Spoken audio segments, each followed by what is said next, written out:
Well, good day, everyone. Welcome. This is the September 22nd, 2014 episode of The Shift. I'm your host, Doug McKenty. I'm joined today with Dr. Bill Courtney. He is an MD primarily involved in the health benefits of the marijuana plant. He's been doing a lot of work here in Mendocino County and all over California for the last 10 years or so, delving into the medicinal aspects of cannabis. And so we're going to find out all about it. I'm going to try to take some of these complex concepts and say them in as much in layman's terms as possible. There's been a lot of changes going on in terms of what's been revealed about the beneficial aspects of the plant, and so I'm very excited to be able to talk with Dr. Courtney today. Thanks for joining me. Pleasure's mine. Would you give us a few minutes here at the beginning just to talk about your history, why you got into this, and maybe some of the major breakthroughs that you've had over the course of the last 10 years while researching cannabis as a medicine? Started out an extreme skeptic, very much of a pharmaceutical kind of detail person. In fact, I actually presented for some medicines. And a fellow I went to medical school with wanted to know if I would approve of his use of cannabis. And, I was all fine with the recreational and the commercial. I mean, I really didn't have any, particular axes to grind, but I didn't really believe that this plant was going to be able to do something that steroids or painkillers or, it seemed like any problem he had, we could deal with more explicitly and more powerfully through pharmaceuticals. But because he was so adamant about the request, I started looking into it and reading magazines, and within months started going to conferences, and within a couple of years I started presenting, and it's just been a real downhill run since. Some of the real highlights, I probably have the best practice in the world because I happen to be where people have been growing cannabis for 30, 40 years. They got through a lot of the psychoactive use early on. At this point, they've been urchin divers and loggers, and their bodies were pretty beat up, and they were looking for a lot of relief, and they were exploring alternative uses, and some were eating dried leaf, and there was a topical use going on. And so I would, this is the one area of medicine where the patient and knows so much more than you do, and you're there at their kind of hopefully mercy to be educated as to the best ways to use the plant and the different strains, and there's such incredible people in these counties that I was able to kind of stand on the shoulders of giants and take my clinical findings into the basic science area, and it was difficult because you start hearing about how cannabis is so useful for so many things, and the typical Western medical approach is that the best medicine has a single effect. It's the silver bullet effect, based kind of on penicillin. It stops the formation of cell walls, allows bacteria to be uniquely killed by the product. We don't have cell walls, so it doesn't have an impact on us. So it was on this model that the pharmaceutical industry was built, and all of a sudden you're looking at a molecule, say like CBD or CBC, that has 20, 30, 40 effects in the areas of psychiatry and cancer and heart disease and diabetes. And it is very, very difficult for the Western physician trained classically to give that any credibility because it just is so crazy. And so for years I was just struggling to understand what I was seeing. I mean, you go up to your peers and you tell them something, and I was called a peddler of snake oil in the Washington Post because it's like, you're crazy. There's no way for this to be happening. Right. But we now, over the last 5 or 6 years, the research has just been dizzying in terms of its intensity, and we're now finding this endogenous cannabinoid system not on the outside of the cell, or not just there, but we're finding it inside the cell and really involved in cell regulation, which is the origin of health and the origin of disease, and that this system that's in place is complemented very nicely by this plant, which when I entered there were 66 of these cannabinoids.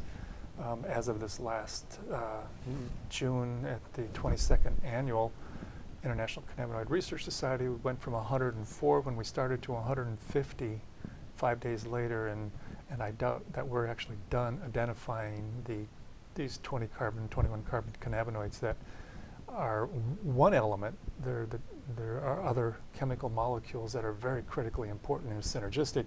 Mm-hmm. So it is a very complex plant, which drives the pharmaceutical people crazy. It's like they want to pull out one molecule, Right. and turn that into a product. And so much of our relationship with this plant is about making business. And I got no problem with business, but this is a vegetable food that is so essential for health that you are not going to improve upon it if you make it into any type of a product. You're just going to get some portion. You can patent it and market it and convince people that it's a whiz-bang thing. Pales in comparison to the whole synergistic beauty of this plant. So I'm going to take what you just said and I'm going to try to kind of break it apart, because again, I want to make sure that everybody out there in more layman's terms can understand where we're coming from. And one of the things that I know about modern pharmaceutical medicine is that they're always looking for the active ingredient or the active agent, as you say, pulling that one molecule. I mean, a lot of times for any medication, they'll start with a plant or an herb. They find that active agent, they pull it out, then they can synthesize it, patent it, and then there's their product. That one agent that then goes into the body and kills the bad thing that's inside the body, just targets that one thing. So you have one thing that kills one bad thing, and then you have health. And that's the way most modern pharmaceutical companies and all the people that are working in the industry are trying to think about curing disease. And it's so yesterday. I mean, it is Right. how we have thought and how we act and how we look at this plant. And I just presented at a continuing medical education conference the 6 blind men, being the pharmaceutical people trying to describe the elephant. And they're really myopic. Well, it's like a wall. It's just, it's a big wall. And well, no, it's like a snake. Well, no, it's like a trunk. Well, no, it's like a horn. And they each grab a piece, and they can describe that piece, and they turn that into a product, but it's so much less than the elephant. Right. And the elephant has now 150 different And types of molecules that are working, and that doesn't even include the THC that gives people the high or has the no, that psychoactive. includes so the THC and the CBD and CBC. Those have been decarboxylated, and they are actually found in the raw living plant, but in very small amounts. Uh-huh. And what some of the most stunning research in the last year and a half has been around these low dose requirements and benefits of those molecules that are normally found in very small amounts. And if you look at the amount of THC in leaf, throw it away by the bagfuls. I mean, there's not enough there to kind of do much with. Yeah, sure. But in fact, that's the exact amount that is in your environment in March and April and May and June and July and August and September. Mm-hmm. And that is the primary interface between the animal kingdom and 34 million years of this plant's evolutionary and I believe collateral evolution. We know that Right. the ECS system goes back 600 million years. So for 500 million years, this system was in place before cannabis appeared. So it's a little awkward to call it a cannabinoid system because it really is much, much older than the cannabis. So when you're talking about this endogenous cannabinoid system that's in your brain chemistry, that's a part of the way your nervous system It's in works. the chemistry of every cell. And of every cell of every living thing? There was a report on spiders recently. We initially were excluding insects. We've seen it a lot in the mammalian systems, but like I said, they're now finding it in spiders as well. And there may be some slight variations. Essentially, these are little fat molecules that are messenger molecules that kind of control resource management and health, and try to make sure that all things are accounted for in a proportion that allows healthy function. Well, and so this does lead in then, and I want to get into the difference between the THC. Maybe now would be the time to do that. The THCs, the CBDs, and the CBCs, but we want to put this in the context of this endogenous cannabinoid system, these fatty acids that work as messengers.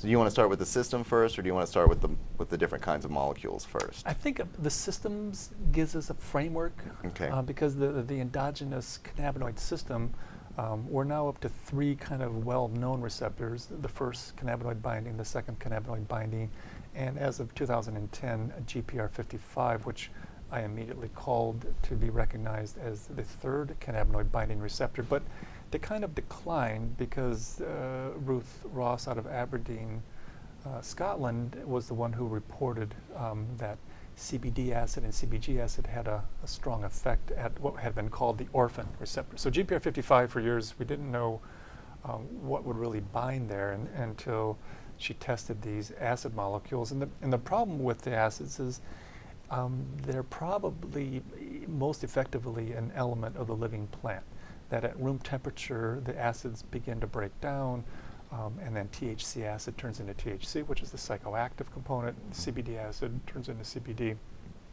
And so they're unstable. They don't have a shelf life, no market value, no interest in basic science. But she went out there and identified these and then directed the pharmaceutical companies to put a carboxyl group on their chemical drugs to simulate these molecules to produce an action, because we know that GPR55 is associated with tumor growth and metastasis and a lot of other kind of inflammatory responses. And so it's going to be a very important receptor once they can produce a drug that has a stable shelf life. But my perspective is, why produce a drug with side effects when you can use this plant as a vegetable and in your diet get the benefits of these living, albeit delicate molecules? Right. Well, this at the end of the day, and where this has been going for me as well, is when we're talking about cannabis, and so many people have thought about cannabis only in the context of people getting stoned, and then it's got to be prohibited because it makes people crazy, the reefer madness syndrome. This is the propaganda we've had forever and ever. But now, when I'm talking to you about this, I'm starting to get the feeling that we're really talking about herbal medicine here. I mean, we're talking food. And this is only medicine when you ignore it as food. It's a leafy green vegetable. Mm-hmm. It produces a substance that our body cannot produce. That substance has a very salutary effect in terms of it's patented for the prevention of diabetes. It reduces your heart attack by 66%. It was given to you before they put you on the ambulance in Israel. It's approved by the FDA as an investigative new drug for psychosis. It's recognized as an anxiolytic and anti-anxiety agent. It's tremendous as an anti-ischemic, reduces the heart attack by 66%, and the federal patent that's now being licensed to pharmaceutical companies for development. It has phenomenal therapeutic benefits, only exceeded by its preventative benefits. Eat the plant, prevent the disease, you then don't use it as a medicine because it takes care of it at the cellular level. So it is first and foremost food, and without compare in the botanical kingdom in terms of the benefits that it provides to us. And so it meets all the criteria of being a dietary essential, unlike anything we've ever imagined. All right, and so I'm gonna continue to kind of ask these questions so that I can, again, for the layman to really understand exactly how can this one group of molecules found in this one plant help so many things. And so what we're talking about, this endogenous cannabinoid system, and this is in the nervous system, and it's in the cells of your body. It started out in 2004 being in the nervous system. And they initially said, well, CB1 is in the central nervous system, and CB2 is kind of in the body and in the immune system. And they're now finding all the receptors everywhere. And then in the last couple of years, it was Mary Abood out of Temple University presented in Freiburg, Germany, introduced me to the term intracrine for intracellular regulation. She was finding CB1, CB2, GPR55 functionally installed on the membrane around the nucleus, on the mitochondria. Every cell has a synthetic pathway. It brings in raw materials, produces a product, and excretes it. So this cell makes antibodies, brings in raw materials, builds antibodies, excretes it. This one makes thyroid, gastric acid. This remodels bone. So you got direction. Mitochondria produces energy, and you try to make a work product within a bandwidth of acceptable function. This cannabinoid system modulates intracellular health. Doesn't care what the cell does. Right. And if there's dysfunction, to address dysfunction at the cellular level is with something that's 34 million years of collateral evolution, so it has no side effects, is the genius approach. I mean, if there's a dysfunction, and you name the system, you look at I have a pie chart that I use in most of my offices, and it has everything from antispasmodic, antidiuretic, anti-diabetic, anti-neoplastic, anti-anxiety. Those are symptoms of cellular dysfunction. support that cellular health, and you deal with that dysfunction. So if you're, this is how you can, I think GW is bordering on 500 patents are filed. They want to dominate this plant and control it and possess it and sell it back to you for thousands of dollars. Mm-hmm. Everybody wants to take away the right to grow it, and that's, like I said, they're coming in to replace prohibition with golden shackles and prevent dietary use of this plant, because dietary use as an antioxidant, is 300 to 500 milligrams. Psychoactive use is 5 to 10. So if we value it at $1 a milligram, people will pay $5 or $10 to get the psychoactive effect. But that means that antioxidant dietary is $300 to $500 a day, and no one can really afford that, and that's how you really prevent this plant from being used for the prevention of disease, because it's too valuable.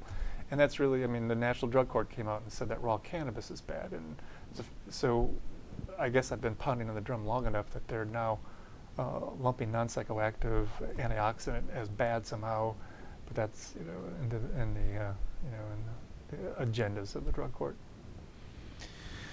Okay, I'm still wanting to. We'll go back again and create the big picture of about the cannabinoid system. Now, per each cell has a system that modulates what's going on, the function of that cell. So if things start to get out of control, then it's this system that says, oh, you're getting outside of your function. Maybe there are toxins. We need to get back within the correct functionality of this particular cell, no matter what cell it is in the body, wherever it's placed. Or the current basic science is focused on particular cells where it was first discovered. Yosef Sarn out of Israel has done some work on this ultra low dose THC. Started out with neurons, which is the entry into the system. And then he looked at heart cells, and he produced a paper on ultra low dose THC and cardioprotection. And then he looked at the liver, and he had ultra low dose THC and hepato or liver protection. To me, it's a pretty comfortable, safe jump to say organ systems in general are going to be responsive to this ultra low dose of THC, which is the amount of THC that you have in leaf. That there's so little there that we generally just tend to throw it away. But in fact, the amount that's there is the exact correct amount, and it's going to have, and the protection that this low dose provides is from carbon monoxide poisoning and ischemia and glutamate toxicity. I think you looked at 6 different cellular stressors, and a single dose provides protection for 8 weeks. Stunning benefit when dosed in an appropriate fashion. Humans are the only animal in 34 million years that had the ability to use heat to chemically alter this plant and create a tsunami of THC. THC is in the plant, in the leaf, and in the appropriate amount, but we take that hundreds of micrograms and replace it with 10,000 micrograms, and that results in probable complete loss of all that cellular protection, because it's called a biphasic response. If you look at the dose-benefit response of THC, as you increase the dose, benefits go up. Keep increasing the dose, the benefits go down and disappear. And the cells are looking for 2, 3, 4, 500 micrograms. There's no way that an animal could eat enough leaf to get on the back side of that downhill curve. We know how to do that because we take the flower from last fall and we dry it, preserve it, and then we take the massive amounts of THC acid in that flower and through heat turn it into THC, and we're suddenly able to dose 10,000 micrograms as often as we would like, albeit at the expense of probably every cell of our body. Right. Well, so let's get into this then. So we're looking at the different kinds of molecules, the THC and the CBD, but we also have, and these are the decarboxylized versions of these molecules. So most of what you find in the plant are going to be what's called the THC acid or the CBD acid, which when this is heated, essentially that big carbon molecule gets burned off and you're just left with the THC or the CBD. And there are others as well, CBCs. Cannabichromine. What are CBG, cannabigerolic acid. Okay. Cannabigerol. CBN, cannabinol, cannabinolic acid. And in general, there are these broad classes of cannabinoids, and within a class, say cannabidiol, it's going to have a cannabidiolic acid, cannabidiol variant, which is a shorter chain. There are all these little minor variations within a class, but the acid is often present 90-95% of that particular group of molecules. And so when you look at the plant, you find a plant such as AC/DC is often described by my patients as being a high CBD plant, because we just gravitate to CBD being the molecule. But in fact, in that plant, in which 22% of its weight is CBD acid, the amount of CBD in that plant is less than 0.5%. So it actually is a very low CBD plant, very high CBD acid plant. And it's critical that this community in the world help push forward this knowledge and understanding, because the acids act at an entirely different receptor. And then when you heat those acids and break them down, you lose that ability to be interfacing with GPR55, and it shifts over to where the decarboxylated acts. THC acid turns into THC. THC acts at CB1. THC acid does not. And so the plant provides us with very explicit ratios, and I believe those deserve an enormous amount of respect before we jump in and decide to completely invert this plant, which is what we do when we heat it. So what you're saying is just eating the raw plant already gives you the correct ratios of all the right stuff. You don't that even your have body to understand needs. any of this. Right. The only reason I have to is because when I go to physicians, they say I'm a snake oil peddler. And I say, well, yeah, and I've got the child you put on methotrexate is now off of it and doing better and is not going to end up with all the incredible side effects that you are willing to put this child through. And you're going to put this child on steroids or Plaquenil and these approved drugs. And you look at me and my license, because I'm able to get them off these toxic pharmaceuticals and onto something that one can grow themselves. They know it's clean and have much better control than they had when they were on these pharmaceutical medicines. Wow. So so we're talking about these cannabinoids, and there's 150 of them, is what you're saying now. As and that's last week. THC, CBD, CBC, CBG, and the list goes on and on. The acids and the variants and cannabinols and the cyclols and tricyclols. So I want to go a little bit different. Now, there are health benefits to both the THC and the THCA and the CBD and the CBDA. So if you just eat the plant, then you're getting the raw plant gives you the right ratios of everything else. But when you, just out of curiosity, what are the health benefits of both? What are the situations when you would want to eliminate that acid, that carboxyl group, and just do the straight CBD or just do the straight THC? Never. Really? So you're talking about not heating the plant, just eating the raw plant, the raw buds, the raw leaf. And I probably have 1,000 or more patients doing raw bud daily. We developed this little technique of make a clone, put it right to 12 hours as soon as it has the roots, and then some number of days later it's an 8-inch tall but 50% bud. Pull that out, toss it into a blender, blend it up, and that seems like, in the name of convenience, a wonderful blend. That the cannabinoid concentration is so high in the bud that it equaled an enormous amount of leaf that people were having difficulty getting access to. But a few people, maybe 1 in 100 or 1 in 500, have noticed a little bit of a psychoactive effect from the mature flower. And I just said, well, was it bumping into the light? Was it heated? Was it stored heated? Was there any decarboxylation? And I felt assured that they were saying, no, I was just picking it off the plant. It was down, and it wasn't really on top where it could be baking in the sun. And a couple saying, there was some psychoactivity. Some plants could have a higher amount of THC. I've heard that from one chemist. Some people could be more sensitive to it, but we know that roughly 10,000 micrograms is your psychoactive dose recognized in most papers. But maybe someone could be sensitive to 7,000 micrograms. Well, how many deer and rabbits and rats and bats and cats and dogs and everybody else and horses and cows can eat raw bud 365 days a year? None. There's only one animal that can do that. Yeah. And so that's not even available. And it's interesting that if this bud happens to be throwing 5 to 7,000 micrograms, and the cells are looking for 2 to 300, you're likely to wipe out that protection of your brain and your heart and your liver from the appropriate dose of THC that's found in the leaf, because you're eating the bud just because it doesn't get you high. I mean, that was where I stumbled. I was thinking, okay, there is no psychoactivity, so voila, that's the gold standard. No, it's not the gold standard. The gold standard, that psychoactive's 10,000. 2 to 3, 400 is what the body can fully benefit from. And like I said, single dose, protection from carbon monoxide for 8 weeks. I mean, stunning benefits.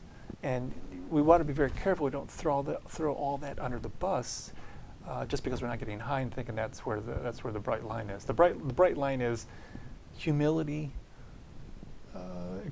trading our hubris for a moment for a little sense of that we're members of the animal kingdom, and we really can take that analogy all the way through to chewing on the leaf, and maybe we'll get into that as the best way to use this plant. And that's kind of a difficult part I struggle with personally, even though I don't personally use cannabis. I'm a physician. I certainly wouldn't mess with the Schedule I drug. Of course. Hypothetically. At least not in this country. In Luxembourg, I've been known to experiment. Right. So I think a lot of people are, even at this point in the conversation, they're still scratching their head and they're thinking, well, we thought it was medicinal for people to smoke the stuff and get high. I think a lot of people, they've been given so much information, in the last 20 years about medicinal marijuana on this political level. And I think it's still surprising for people to start hearing, well, what are these other CBDs? What are these other cannabinoids? You're talking about not getting high, and you're talking about a lot of medicinal value.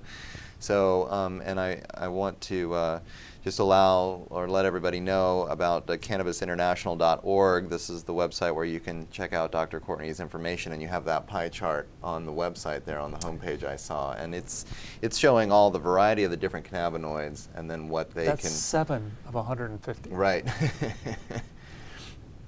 And what each one is specifically capable of. And that's from a helping CBD with. lab. I mean, if you went to a CBC lab or a CBG lab or wow. a THC acid lab, the second patent, if you go to the patents page, the first patent is the one held by the Department of Health and Human Services, Department of the United States, that they are now licensing to pharmaceutical companies for development of a substance that, according to the DEA, is a Schedule I drug, has no medical benefits, though it's patented by another branch of the government for its medical benefits. So changes are coming, and like I said, the biggest change is how do we contain the damage this plant can do to the healthcare industry, and we're going to replace prohibition with golden shackles, and you just won't be able to afford 300 milligrams because you can take your drink and make $300 with it, and you walk into the juice bar and you walk out, you spend 20 and you make $280 is walking out the door.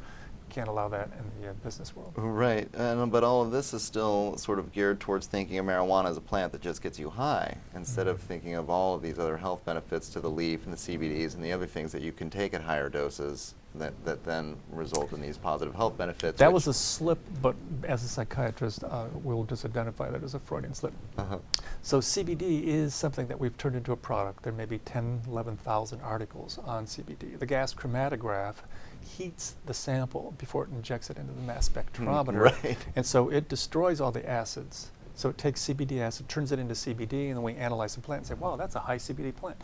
No, interesting. It's a low CBD plant. It's a high CBD acid plant. It's just the acids don't show up on a GCMS analysis. And for 30 years, that's primarily all we had was this heated analytic equipment that skewed so much of our research and results and expectations. And so there's a really good chance that you could take CBD, and they do that in China. They take hemp, they take CBD acid, they heat it, produce truckloads of CBD, and the world is poised to dump a ton of CBD on America. And it's consuming market, and the paperwork's out there, the push is out there, and that's probably another poor decision This would be consumed in like dried leaf capsules or something like no, that? this CBD is out there on the internet in capsules, in oils, in ointments, in topicals. I mean, it's literally there are tons of it available, and then you can do whatever you want to with it in any of a number of formats. But I'm quite comfortable that further research is going to show that the amount of CBD we need is related to what's in the plant, and it is complemented by the CBD acid, and we're acting at different receptors, and there's a balanced ratio that occurs in the raw plant that is devastating. We can't take all the CBD acid, we can heat it and produce pure CBD products, and you can produce an effect. You can produce a marketing point, you can produce a patent, you can stand out in the marketplace and say, this is what CBD does, and take that and make business models out of it. We did that with Dravet's, but we've also seen that when you add CBD acid to the CBD, there's huge jumps in interpersonal and prefrontal and frontal cortical benefits that are secondary to the full ratios and complements of the cannabinoids. And we've not talked about the terpenes, and there is 130 of those in this plant potentially. There are different ranges in different plants, and those by themselves are antibacterial and antiviral and anti-neoplastic and anti-inflammatory in and of themselves. And then they're also very synergistic, meaning they're allosteric modulators. If a receptor is like a lock, but this lock has two entrance points. An allosteric modulator attaches to the lock and changes the opening that the key goes in. And then the cannabinoid is an orthosteric activator. It comes in to activate the lock. But when you have both of these molecules, it alters the binding affinity, how strongly the lock attaches to the signal molecule, and leads in a protracted duration or an enhanced effect. So you amplify the effect when you have the synergy of the terpenes and the cannabinoids. And if you look at the permutations or the combinations of 130 and 150 and counting, it becomes a dizzying array of individual plants, which is another thing that causes chaos in the pharmaceutical industry. Right. Well, and so but beauty in the world. What I'm starting to hear is that as things are starting to maybe march towards legalization, and we're looking at the pharmaceutical companies moving in, they're still continuing to find that, well, here's that one molecule. Either it's going to be THC that gets you high, or it's going to be CBD that has these health benefits, and they're trying to pick that out. And usually they're going to heat it up in some way, and you're not going to get the THC-A or the CBD-A, which has the carboxyl molecule attached to it, which also has its own entire array of health benefits. But then on top of this, you're telling me that usually it all works better if you just eat the raw plant itself, because you're getting the right ratios of all of these 150 different compounds. Plus 130. All at the same time, and they're all working together in more of a holistic kind of fashion. 34 million years of evolution. It wasn't an accident slapped together with the DEA and a fee-splitting arrangement to kind of race the market and make money. Yeah. So talk about that. Talk about human evolution side by side with the cannabis plant a little bit, and so how it seems to have worked, how these systems evolved over the course of the last 4 billion years. In 1975, I was trying to figure out how to get into medical school, and being a white male without a lot of political influence or money, you're kind of at a loss. There's not a lot of trump cards that you have had at that point. So I decided, okay, I'll just go into microbiology, and I took a whole bunch of graduate courses, and one of them put me into a microbiology lab, like an enormous amount of time in the lab, and I wrote a paper about broad host viruses, and a virus that has a specific docking. So a host cell allows that virus to interface, and the virus injects its DNA, and the host replicates the virus, builds the protein coat in the DNA, and then the virus comes off. Well, these viruses, they hold about 2,000 base pairs of nucleic acids, a loop called a plasmid. And the host has plasmids. And so I somehow came up with this term 10%, and I really thought that I was just, we didn't have the internet back then, but I thought it was just, kind of cut and paste from books. But apparently it had not really been done yet, so I mix up I do a lot of dream work, and the host, this virus, can pull a plasmid out of the host and take a 2,000 base pair and move this from what a broad host virus can host on a plant, an animal, an insect, and a bacteria, and move genetic material between very divergent kingdoms. Small loops, but that's where the critical information is stored. Like if you're a bacteria and you're resistant to penicillin, you've developed a protein called penicillinase, and what that does is breaks down the penicillin so that you can survive in that environment. Well, penicillinase is a protein coded by genetic information that's kept on a plasmid, and the plasmid is an interesting structure that when it's suddenly needed, that loop can make a whole bunch of loops, and then they can make a whole bunch of protein and confer a dramatic benefit. Well, if a virus comes along and sucks up that plasmid with penicillinase on, it can then take that antibiotic resistance and transfer it to a different microorganism or offer it to a plant or another kingdom if it was interested. So say instead of penicillinase, it was a more efficient way to break down a carbohydrate group, or a more efficient electron transport, or some kind of more basic science thing. That could be useful across many kingdoms. So you have a random event in a pond in Australia on how to be a more effective fatty acid lipase or an enzyme that breaks down that. That information really could really be useful across the way. So here's a plant, and here's an animal. And we know there was an excellent systems biology paper, I think it was in Vancouver, 2013, that was the ICRS. And it was about, they took 100,000 articles and they crunched them for the number of times they used the term protein, number of times they used the term ligand, which are the messenger molecules. And they did this kind of scatter analysis of how often terms appear, and voila, they've decided that the proteins are fairly robust. The proteins in the endogenous cannabinoid system synthesize the cannabinoids from arachidonic acid. And as a little side story, arachidonic acid is a semi-essential, I think it's an omega-6 molecule. It gives rise to all of the prostaglandins, and there are a dizzying number of those. They start out with 1 or 2, and I don't know if we're at 30 to 60 or 9, but there are a whole bunch of prostaglandins. And they make all of the thromboxanes, which are another whole class of messenger molecules. And they make all the leukotrienes that are involved in self-non-self regulation, inflammatory reaction, and they make all the endogenous cannabinoids. But I challenge each and every person who's listening to this today, look up arachidonic cascade, Google images, it'll pull up posters. Every one of these posters will talk about all of these incredible classes of molecules that come from arachidonic acid. Not one of them, as of a couple weeks ago, would include the endogenous cannabinoids. And this is biochemistry. Right. Arachidonic acid turns into anandamide, which was Meshulam's kind of humorous name for the first endogenous cannabinoid that bound at CB1.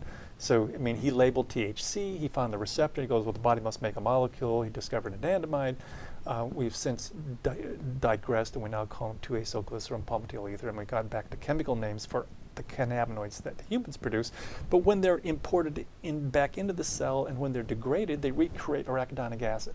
So it's a closed loop from arachidonic acid, messenger molecule, and then on degradation returns and preserves the arachidonic acid. It's not on one of those charts. And you look at 100 of them. This is what biochemists, this is what medical students study, this is what these people, and the other class of molecules are critical for health. And this cannabinoid system is also critical, and it's just not there. Yeah.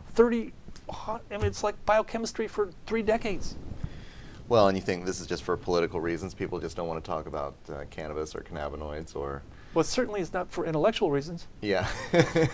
I mean, there's ignorance, and it's a biochemical. It's a 20 carbon molecule. Yeah. It's irrefutable. It's like it exists, but it's just not there. Well, let's talk about that for a little bit. I mean, how much has the political climate affected the research into all of this? I mean, it seems like there are so many health benefits, and yet you're struggling, and other physicians are struggling to just even be able to talk about it, and some of the basic fundamental biochemistry of it isn't even on the, in the paperwork or on the posters or, being taught to the new medical students just because of what? Reefer madness, 100 years ago, 75 years ago, this kind of craziness just got injected into it, and now we're not allowed to talk about this stuff? I mean... Well, I did some continuing medical education courses myself this last year, And at the end of a number of the different articles and review articles, it talked about the endogenous cannabinoid system being the future of pharmaceutical interventions. So it's beginning to infiltrate at the continuing medical education level. So physicians who, endogenous cannabinoid system, future of pharma, it's like it's got to be confusing to somebody who, a cardiologist, endocrinologist, infectious disease expert, pulmonary specialist. But so it's creeping in, and the pharmaceutical companies are poised to dump a truckload of this stuff. And so the physicians are going to be, and at some point it'll get into the medical system. But what they really want to do, like you said, is they want to say, okay, here is a molecule that's in the plant, and that's $5 a ton. And here is that same molecule that is, we've created a molecule that functions similarly, and that's $2,000 a month. Mm-hmm. And then we're going to go with that one. And we'll find out about the side effects in 5 or 10 years after we've made $7 billion and killed a few million. The microaborticians will tell us how many we can kill, how many people we can kill, and that's a break even. It's like it crosses a certain number, then all of a sudden, you need to do something. But they know exactly how many people you can afford to kill and keep profits rolling forward. Right.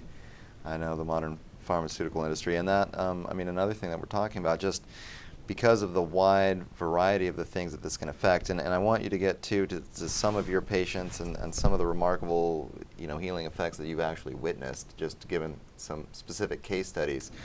But one of the things we were talking about before the interview is, you're talking about this, using this plant, eating the raw plant, giving your system the right ratio of these cannabinoids and doses that then get into this endogenous cannabinoid system that is the messenger system in each cell that's regulating your cell, so it's providing yourself with this optimum health. What you're seeing then are just remarkable reductions in anxiety levels in people, in inflammatory responses in people, but also in epileptics, they're not having seizures, and then these anti-cancer properties. Suddenly you're starting to talk about billions of dollars a year for the pharmaceutical company, trillions of dollars a year, that, hey, if you're taking a couple of shots of cannabis juice every morning from a raw plant that costs you next to nothing to grow yourself, well, then these guys aren't getting their trillions of dollars anymore. So the first thing we do is we take away the right to grow. Right. That has got to be moonshining. We've got to get this. Yeah. It won't be. We see that. Everybody can get high. We'll have 30 million packs of joints, and everyone can smoke a joint and get high, and that's cool. Yeah. But this whole growing thing and dabbling in prevention, that's just we can't go down that path. And you'll see in states like Michigan, which is where I spent 30 years and got my medical education, Canadian corporations coming in, growing cannabis in the mines of the Upper Peninsula, providing pharmaceutical grade cannabis through the pharmacists, a nice selection of 3 strains of high CBD. But 3 plants, dried buds in a little bottle. All you can do with this is smoke it, heat it. It's a strictly, it's not an antioxidant, not an anti-ischemic, but a psychoactive thing. But you do have to surrender your card to grow if you want a card for use in pharmaceutical. So give up that right to grow, and we will provide it to you cheaper than you could grow it. So why would you want to get your fingers dirty? Yeah. It's cheap, it's good, it's consistent. They will provide you with all the psychoactive and the ranges and the terpenes affect the flavor and the CBD affects the THC. We can putz around with all that, and let's just keep that model intact. Yeah, 5 to 10 milligrams, all you get. The fascinating thing is it's continuing to push people towards needing to burn it, to get high, to get the decarboxylized. We can vaporize it, and we can put it into a tincture, and we can actually put it in a sublingual spray. Yeah. You can get Sativax, $300 million for marketing rights. Bayer, Japanese companies buying the right to get a joint in a bottle. Yeah. There's 2.5 milligrams of THC per spray. Most people are 3 to 4 sprays. That's 7.5 to 10 milligrams of THC. That's you don't want the 20. That's staggering, slurring. That's no fun. Yeah. Did that once, got over that. Right. And so here's a model. Here's a product that really is really nothing but a joint in a bottle, and that's has nothing to do with this plant. Right. Yeah, I mean, that's the phenomenal thing, and I'm talking to you, and that's why I'm kind of trying to drill this for this interview, is this difference, this vast difference between thinking that this is about getting stoned, and that there's some medicinal aspects to that, or and what you're saying is that what it's really about. It's not about getting stoned, it's about using this plant that has all these remarkable health benefits if it's used in this more synergistic, holistic way of just juicing the raw plant or using it as a food, using this food model that you're talking about, where you can throw a couple of marijuana leaves, cannabis leaves in with your salad, or you can blend them into the dressing. You Right. can mix them with basil, cilantro to kind of cover the flavor and texture. You can blend them into a vegetable drink. It's just key that if you start doing raw cannabis that you don't heat it, because it's a Dr. Jekyll, Mr. Hyde type situation, where as long as it's raw, there's no psychoactivity and it's phenomenal. You take that glass of juice, and if you happen to have a lot of cannabinoids in it, and the visiting family member puts that into a soup and simmers it for 2 to 3 hours, and you've got 300 milligrams of THC acid in there, that turns into 30 brownies. And the last time you've had a bowl of soup with 5, 6, or 7 or 10 brownies in it, that's the kind of thing. That's when I moved to some country far away, and people come looking. I mean, it's like, the raw and the antioxidant, anti-ischemic, anti-neoplastic, anti-autoimmune, anti-diabetic. I mean, if you're looking at this plant for the maintenance of health, heated, your tolerable dose drops to 1/100th of your dietary dose. So huge shifts in tolerability when this plant is heated. So you just basically can't get the health benefits because you can't. I mean, you could never tolerate that much. You would just be stoned to the bejesus, and you'd never be able to actually eat enough or smoke. You can't smoke enough to get the real health benefits that you can by eating it raw. You can get the distraction from pain, and there's some interest there, and you get some night terror relief and some things that are comfortable there. And I must have told 7,000 people. Smoke a joint, drink a glass of juice, get 10 of THC, get 300 THC acid. Right. But if the 10,000 micrograms coming off of your joint floods the 300 milligrams that's in your juice, and you lose the interface with what I believe will be shown to be every nuclei and mitochondria of every cell of your body, you really got to weigh the cost-benefit analysis for that. And so I now say, separate your heated from your non-heated. If you're going to be doing juice, do it before you go to bed. You absorb it from your intestine for 3 to 4 hours, and if you're not smoking, if you're going to be driving for 3 or 4 hours, you're not going to be smoking, do juice. So the idea is that the juice is delicate. No, it's robust. It's perfect. Yeah. It's just when you take a pharmaceutical 10,000 microgram dose and throw it on top, you just flood it out. The receptor becomes dysfunctional. You lose the protection. Sure. And I'm hoping that this isn't an 8-week consequence. That's just like. If you're smoking too much, you're just not going to be able to get the health benefit. Currently it clears in 50 minutes from the serum, so I'm hoping that the system rebounds quickly so that you can smoke now and then wait an hour and then do juice. But we do know that a single low dose provides 8 weeks worth of protection.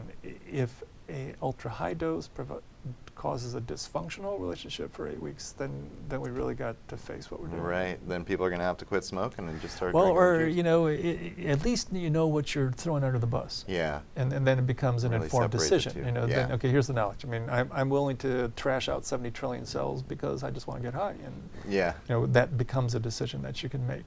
I'm hoping that we don't have to make that tough decision, because I know that many of my patients, if they hear this, they're going to be, it's like, what the guy, shut up and sit down. He's just causing more confusion than we need right now. But it's just reality. And when we talk about our children, it's like in Michigan, it takes 2 doctors to approve of cannabis for a child. It only takes 1 to give them poison. It only takes 1 to give them methotrexate and give them stuff that causes leukemia and heart disease and liver failure and renal failure. That's fine. 1 doc's all it takes to do that. Right. It takes 2 to treat them sanely, effectively, humanely, without side effect and with tremendous benefit. Well, so let's talk about this. We have 10 minutes left in the show, and I'd like to hear some case studies. I mean, I'm sure you must have seen study after study of people that have taken the traditional Western medicine approach for whatever ailment it is, epilepsy or diabetes or cancer, or and they're probably at the end of their rope taking, 8, 10 dozens of pharmaceutical medications with multiple side effects. I mean, And one of those side effects is the liver's filters everything coming off of the intestine. It's called the first pass effect. Everything that you put in your mouth has to get through the liver before it's released into the arterial system. And if that liver is activated because it's clearing high blood pressure medicines or birth control or chemotherapy or pain millers and muscle relaxants, that P450 system is kind of on high alert, and it's just trapping everything to protect the body. And so that will actually lower the cannabinoids that come off the intestine. Normal bioavailability, the amount you put in your mouth that makes it into your blood, is roughly 10%.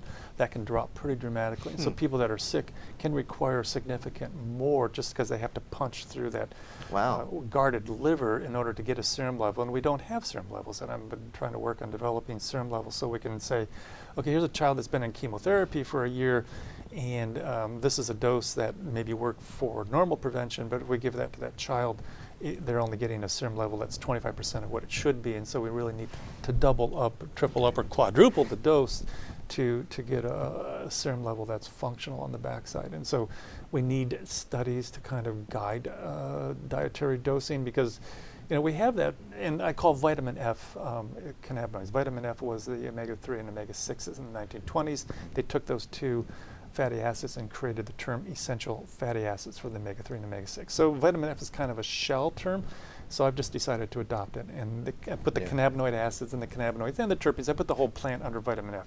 Deficiency syndrome, vitamin C, you get scurvy. Vitamin D, you get rickets. Vitamin D, you get beriberi. What's the deficiency syndrome for vitamin F? Oh, cancer, diabetes, and heart disease, and autoimmune disorders, and anxiety, and depression, and psychosis, and well, maybe everything. And those are deficiency syndromes. Yeah. You're deficient in a dietary essential. Right. And it's not tricky. Well, that's just it. I mean, we can be clear about this. I mean, you're talking about even psychological disease. We're the first approval as an investigative new drug was for psychosis for a phytocannabinoid by the FDA. 600 milligrams, 5 to 10 to get high, 600 to treat your psychosis with Parkinson's. Wow. 600 milligrams of the dose. The federal government compares vitamin C to CBD in terms of antioxidant. It's more potent than vitamin E or vitamin C. The only thing more potent than CBD is butyryl hydroxytoluene, and only humans would put toluene into their food for preservative qualities. So if we drop toluene out of our diet game plan, then CBD is the antioxidant of choice. And the dosing is kind of comparable. 300, 600 milligrams is pretty much about the amount of vitamin C, but you're always thinking, but THC is 5 to 10, and how do I get to 300 and walk to talk about it? Because by 20 you're staggering, by 30, unless you're pushing yourself, you're the phrase in the federal patent is unable or unwilling to assume the erect position. I mean, it's like, okay, on the couch, and he just won't stand up anymore. He's just decided that he's done standing up for the day. Yeah, I think he's contrary. We'll call it unwilling. Yeah. Maybe he's unable. I don't know. Whatever it is. That's a T-shirt in the making. Yeah. It's like only the federal government could come up with a phrase like that. Well, I mean, and I guess this is going back to just juicing the raw plant. And we're blending. Juicing throws away a lot of pulp. That pulp, is very, very potent. If you blend it, you get 100% of the contents, the fiber. All of that's good. If you chew on the leaf, you can actually treat gum infections in the mouth. Make a mouthwash, and it'll treat pretty severe gingivitis, infection, inflammation. The gums will reattach. That's the way every other animal, and we're probably talking at least 1 million, maybe 100 million animals over 34 million years, had the humility to chew on the leaf. Sure. We're way above that. Yeah, right. We can't We're way do that. too smart for that. But if you chew on the leaf, you drizzle those cannabinoids and terpenes and anti-inflammatories onto the infected gums. And if the mouth is healthy, everything downstream, because these infections release chemokines and cytokines. Those are chemical modulators that circulate through the venous system. In minutes, the whole body is bathed in the chemistry of infection. Wow. And that aggravates the inflammation because you twisted your ankle in a motorcycle accident, in the early atherosclerotic in the heart, and a little degeneration in the central nervous system. Every medical condition is aggravated by the inflammatory stuff that comes off the infections in the mouth. Chew on the leaf, treat the infection, healthy mouth, goes a long way towards a healthy body. the delivery mechanism for this plant until we came along and decided smoking was really the end run. Yeah. Well, and what is it with humans and fire? We just have to burn everything. Prometheus, I never quite got the picture, but this is the, and if you look at every other vegetable, if you look at what heat does to this plant, destroys all the acids at GPR55 with cancer, creates a tsunami of CB1 receptor stimulant that floods out its functionality. You've wiped out 2/3 of the well-known. We're looking at GPR 118, 13, and 18. There's a whole bunch of new cannabinoid receptors up and coming. 1,000 years from now, we're going to be discovering what's going on here, and 10,000 years from now, humility. This is and if you look at the evolution of inorganic, and that's where my current love is. It takes a sun, a large star, to produce up to iron. To move into cobalt, you need a supernova, and you need the intensity of that explosion to fuse the nuclei to form these heavy elements. So this planet is really billions and billions and billions of years of evolution, and then you've got archaea, and you've got the life forms, and then you've got humanity, and you've got consciousness, and now we're looking at hopefully evolving that to where we decide, well, we slaughtered 100 million Americans last century. Yeah, maybe, not Americans, humans. Yeah. That's not part of a brilliant plan going forward. Right, it seems like somehow we got off the mark here. Oh. Yeah, and it's time to get back on the mark, and it's time for a new earth and a new heaven. Yeah. Well, I think that you're really onto something with this holistic approach. It's just this picking out the active ingredient, patenting it, trying to take each specific molecule to kill each specific bad molecule. This old way of thinking that the pharmaceutical companies made so much profit on. But they've also, they don't eliminate the disease. They're making a lot of money off the disease. They're not preventing the disease. There was a whole big lecture on repurposing. Repurposing is, it costs $1 billion to get a drug to market. And so here's an anti-high blood pressure medicine. Wow, this is also good for erectile dysfunction. Let's call this Viagra. It started out as a high blood pressure medicine. Right. Well, tamoxifen is something that's involved in breast cancer. It's now an allosteric modulator of the second cannabinoid binding receptor, and maybe some of its efficacy in treating breast cancer is its ability to modulate the cannabinoid system, and that really maybe it's better to explain its benefit, where it is its impact on the ECS system, and that's kind of where the pharmaceutical is stumbling. It's like, damn, we're taking our chemotherapeutic agents and finding out that they're modulating the ECS system. Well, they certainly don't want to teach people that they should just be growing their own and using the whole plant. Got to stop raw. that. They got. If there's one thing that anybody that hears this does is stand firm for the right to grow this as a vegetable. It is a food that belongs in the garden, and as Hippocrates said, let your food be your medicine. Yeah. And Jefferson said, when you let the government decide what food and medicines you eat, you're living in tyranny. We live in tyranny. We're just too afraid to say it. Yeah, I hear you there. And they're taking it away from us. And the Rothschilds are going to the legislators and stating, we can provide clean, consistent, non-contaminated cannabis, and it's going to be cheaper than you can grow it. And we're protecting the healthcare industry, $2.8 trillion industry, from being devastated by this plant that would prevent disease. But we really don't want to talk about the prevention of prevention. But that's exactly what we're talking about right now. Well, and so we've got a few minutes left in the show here, and let's just finish up with what is a preventative dose? What would you recommend if I'm growing a single plant, if I happen to live in California and I have a medical marijuana prescription and I want to grow a plant or two for my own health, then what is the best way for me to prepare that, and what kind of daily dose can I take to prevent all of these kinds of issues? We're in the process of specifically defining that. We know that there's little production in the first month, except for a little spike that occurs around day 10 to 14. I have a lot of patients that are doing seeds into sprouts, which allows you to have fresh plant material in the wintertime, and microgreens.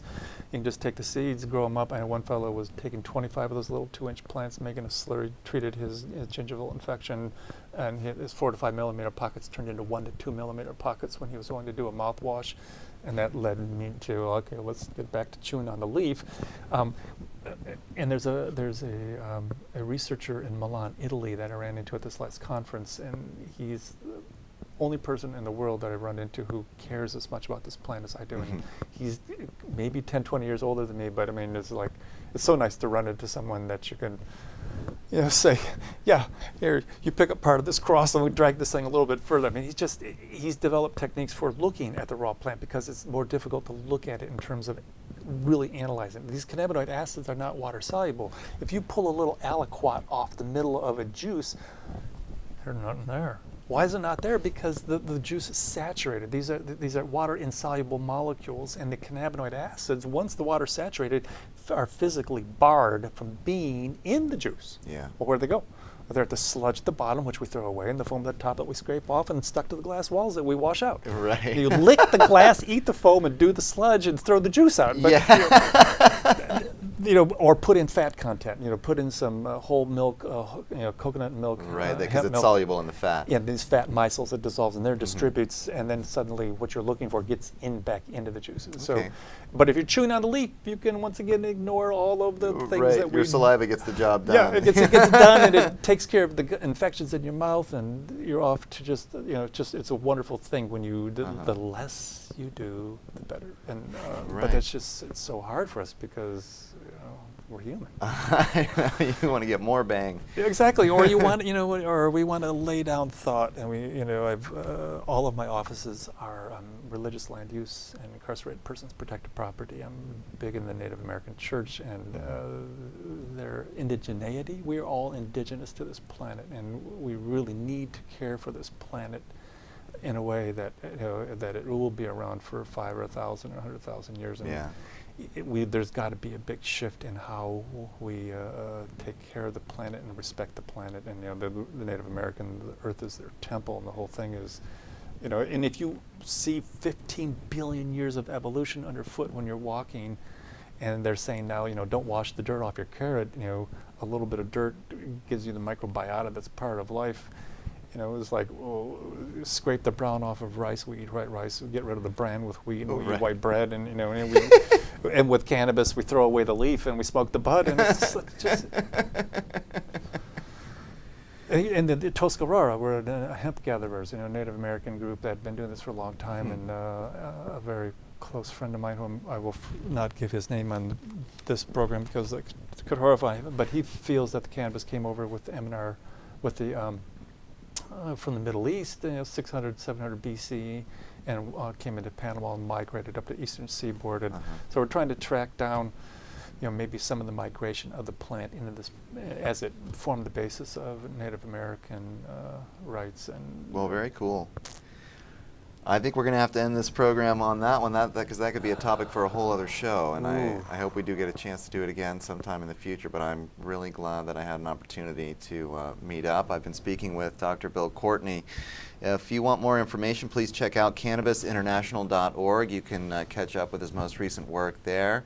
And I've been trying to do an interview with you for a very long time, so it's very happy to speak with you. And if I get one last parting shot, my understanding was that this was about food and cannabis, and this really, this is the place in the world where you can grow this as food, and there really is no other that allows you that possible range. Right. And so we could develop a cuisine here that's, billions and billions of dollars have gone into the recognition of Mendocino and Humboldt the world over in terms of being a place where cannabis is grown and the art has been taken to an extreme level.